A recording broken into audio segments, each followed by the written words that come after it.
you get the good news. A promotion. A great first date that actually went somewhere. A test result that comes back clean. For a moment, you feel it, the lift, the relief, and then, almost immediately, a second thought slides in behind it. Don't get too comfortable. This won't last.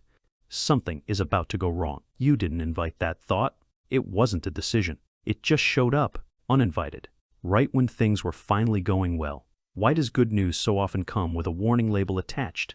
It would make sense if the bracing only happened after real disappointment, the kind that teaches a lesson through experience. But this reaction often shows up even when nothing has ever gone wrong in a similar situation before. The good thing hasn't failed yet, and still, some part of you is already preparing for the moment it will. This isn't pessimism for its own sake. It's a specific kind of emotional insurance, and it has a function. Psychologists have long documented what's sometimes called the negativity bias, the tendency for bad events, bad information, and potential losses to carry more psychological weight than equivalent good ones. In a widely cited 2001 review, psychologist Roy Baumeister and his colleagues examined evidence across memory, decision-making, and emotion, and concluded that bad is, in a very real sense, stronger than good, and painful events are remembered more vividly. Criticism outweighs praise. A single loss can sometimes outweigh the emotional value of several gains. This isn't necessarily a flaw in how your mind processes experience. It's closer to a tendency that often gives threats more attention than rewards. That same asymmetry shows up in how people make decisions, not just how they remember events. Economists and psychologists Daniel Kahneman and Amos Tversky demonstrated this pattern through what became known as prospect theory. Their research showed that losses can carry more psychological weight than equivalent gains, although the exact size of that difference varies across people and situations.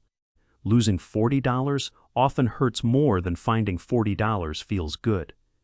Once you have something good, your mind starts treating it less like a gift and more like something that can be taken away, and losing it registers as a real cost worth guarding against. So when good news arrives, part of what's happening is a quiet recalculation.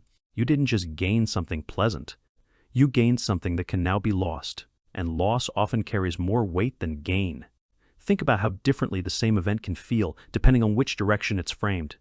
Being told you'll keep your current salary feels neutral. Being told your salary will be cut feels devastating, even though both descriptions can point to the exact same number. The mind isn't just tracking outcomes, it's tracking direction, gain or loss, and losses often trigger the louder alarm. There's also a more deliberate version of this pattern. Some people use almost like a strategy without fully realizing it. Psychologists Julie Norham and Nancy Cantor studied what they called defensive pessimism, where certain individuals, especially those who tend toward anxiety, deliberately set low expectations before an event and mentally rehearse everything that could go wrong. Their research found that for these individuals, this wasn't simply gloom. It functioned as a form of preparation. By imagining failure in advance, they used their anxiety to prepare for the event and protected themselves against being caught unprepared if things didn't go as hoped. Interestingly, when researchers interfered with this process, asking defensive pessimists to stay positive and stop imagining worst-case outcomes, their performance often got worse, not better. The bracing wasn't just decoration on top of their anxiety. It was doing real work, channeling nervous energy into preparation rather than letting it spill over into paralysis. Bracing for bad news, in this light, isn't just fear. It's an attempt to manage fear by getting ahead of it. But here's where the system runs into a cost that's easy to miss. If you're always preparing for the good thing to end, you're rarely fully inside the good thing while it's happening. Researchers who study what's called savoring, the ability to notice and prolong positive emotional experiences, have found that people who tend to brace against or dampen positive feelings often report less overall enjoyment from good events, even when the events themselves were genuinely favorable. Some of this research, led by psychologist Fred Bryant, has shown that people vary in how readily they let themselves fully register a good moment before their attention shifts toward what might threaten it. The promotion still happened.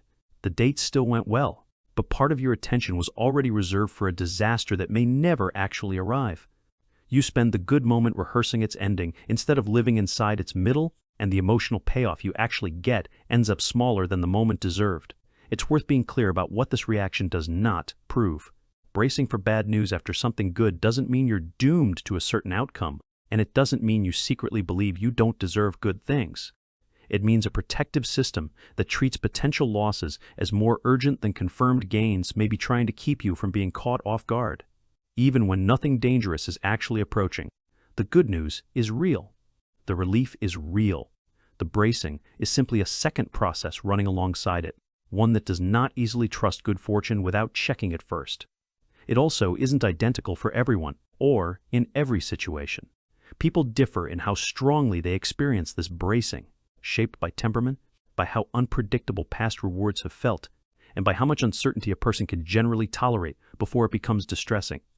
Someone who has experienced good fortune reversing unexpectedly in the past may brace harder than someone whose good outcomes have mostly held steady. This isn't necessarily a fixed personality flaw. It's closer to a prediction shaped by pattern, one that may shift as new patterns accumulate. A string of good outcomes that actually hold may gradually give the mind a different pattern to predict from.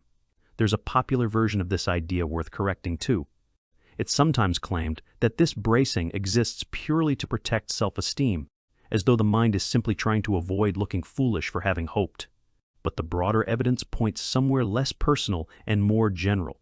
It isn't really about vanity. It's about an asymmetry in how the mind values loss versus gain, an asymmetry documented well beyond questions of ego or self-image, showing up even in simple financial decisions that have nothing to do with pride.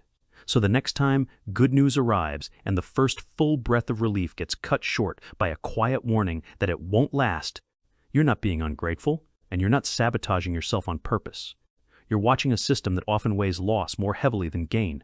Treat a good thing not as a finished win, but as something now worth protecting. That warning voice isn't trying to ruin the moment.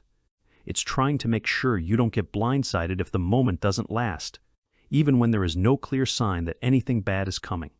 The good news itself hasn't changed. It's still good, but your mind may not simply enjoy it and move on. It may also ask what could take it away, because once something matters, losing it becomes possible.